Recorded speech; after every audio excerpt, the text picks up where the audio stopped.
Cuando llega la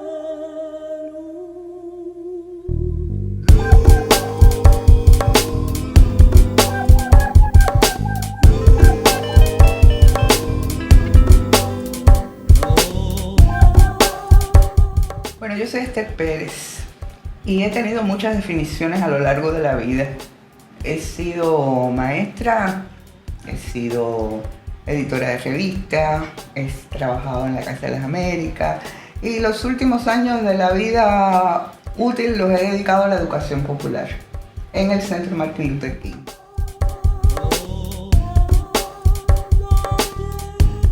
¿Cómo comienza su acercamiento a la educación popular? Por casualidad. Por casualidad. A ver, yo trabajaba en la Casa de las Américas. Y estando en la Casa de las Américas, un día viene Fray Beto, a quien ya yo conocía, ya tenía cierto nivel de amistad con él, y me dice, tengo una misión para usted. Digo, ¿le será divina? Entonces me dice, no, se trata de organizar una reunión de educadores populares latinoamericanos aquí en Cuba. Yo empiezo a buscar los papeles, porque yo no tenía la menor idea de qué cosa era la educación popular. Ya empiezo a organizar el segundo encuentro aquí en La Habana y entonces empiezo a invitar a todos el que a mí me parecía que podía tener un diálogo con esta gente. Y así hicimos el segundo encuentro de educadores populares en Cuba. Yo había establecido relaciones con el Centro Martin Luther King también por casualidad. La casualidad ha sido una fuerza importante en mi vida. Y en el año 92 aproximadamente me llamó Raúl Suárez para decirme que ellos querían reorganizar el centro de acuerdo con la educación popular. Y ellos querían un centro que ayudara a la gente a pensar y que ayudara a la gente a hacer. Y ahí fue donde me refugié.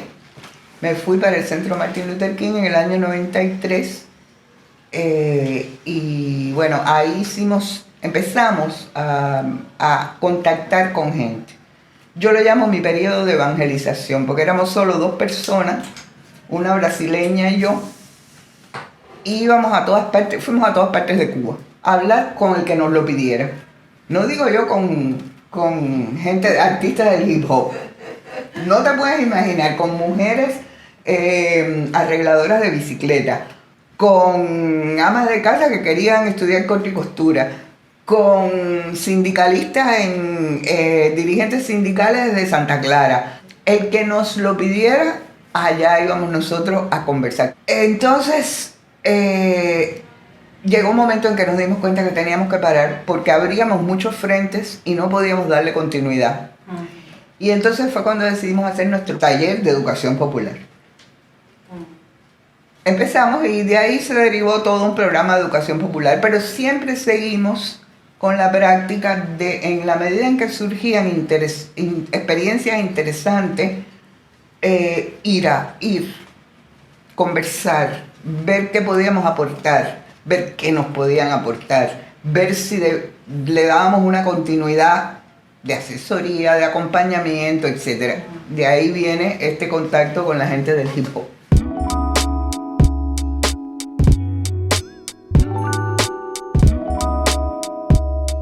Nosotros en un momento dado, cuando empezamos con los talleres, decidimos que esa práctica de ir a la comunidad no estaba bien. Que nosotros teníamos que dar un paso atrás. Y teníamos que interesar a la gente en lo que le estábamos ofreciendo, que era la concepción, la metodología de la educación popular, pero que fuera la misma comunidad la que asumiera ese no ir a la comunidad, sino estar en la comunidad con la comunidad. Primero tiene que haber una petición. O sea, yo no puedo ir a una comunidad donde no me estén pidiendo o no haya establecido algún contacto o no haya alguien allí que conozcamos, etc. Primero tiene que haber eso, tiene que haber una petición. Segundo, tiene que crearse, tiene que gestarse, no tiene que existir preexistentemente, pero tiene que gestarse una voluntad de esa comunidad de hacer alguna transformación, algún trabajo, etcétera, que la propia comunidad tiene que definir, priorizar etc.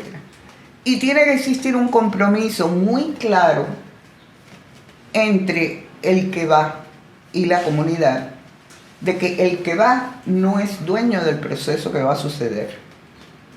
O sea, la comunidad es dueña de su propio proceso. El que va, el externo, nosotros preferimos después ser observadores externos.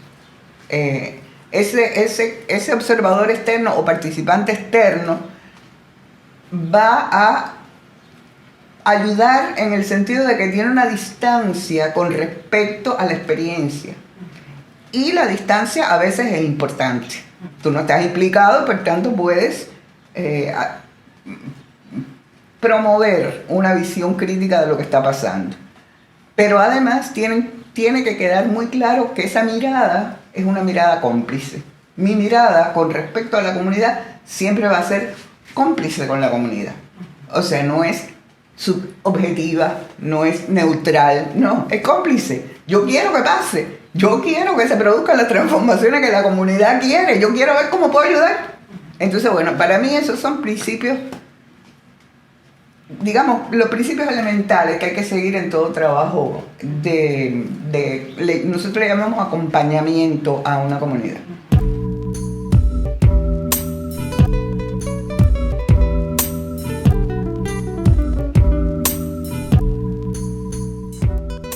¿Qué características son esenciales en una educadora popular? Curiosidad.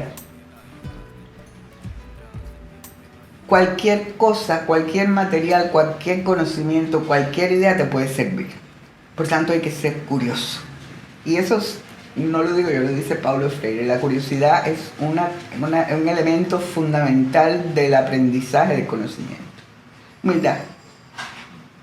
No creerte nunca que te lo sabes todo. No creerte nunca que no tienes nada que aprender. No creerte nunca que la gente es menos inteligente, menos culta, menos preparada, menos que tú. Olvídate eso. Cierta facilidad de comunicación.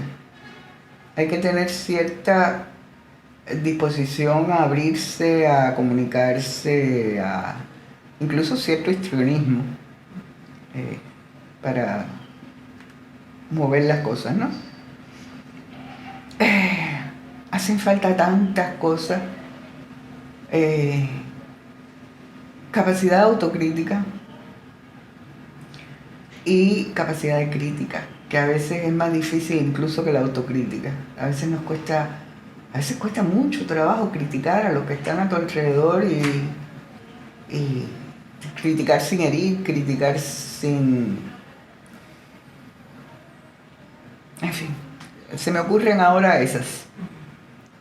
Tú sabes en lo que siempre creyó Freire y en lo que enfatizó mucho a medida que avanzó en su vida, en la esperanza.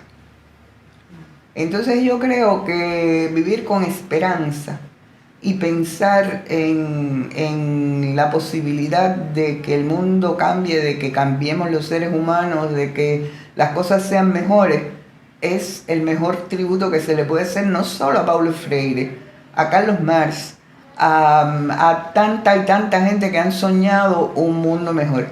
No es fácil tener esperanza. Uno lo dice fácil, pero no es fácil tener esperanza. Cuando tú miras, por ejemplo, la devastación ambiental, o sea, el estado en que los seres humanos hemos llegado a poner el suelo que pisamos y el aire que respiramos en una especie de suicidio enloquecido.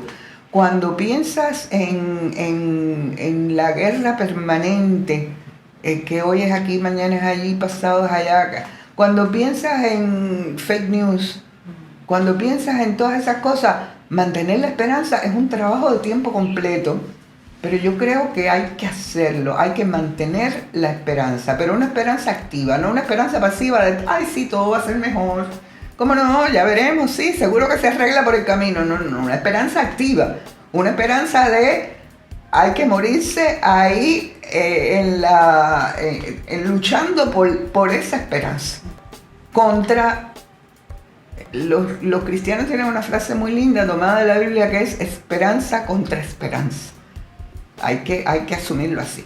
Una esperanza activa contra la desesperanza.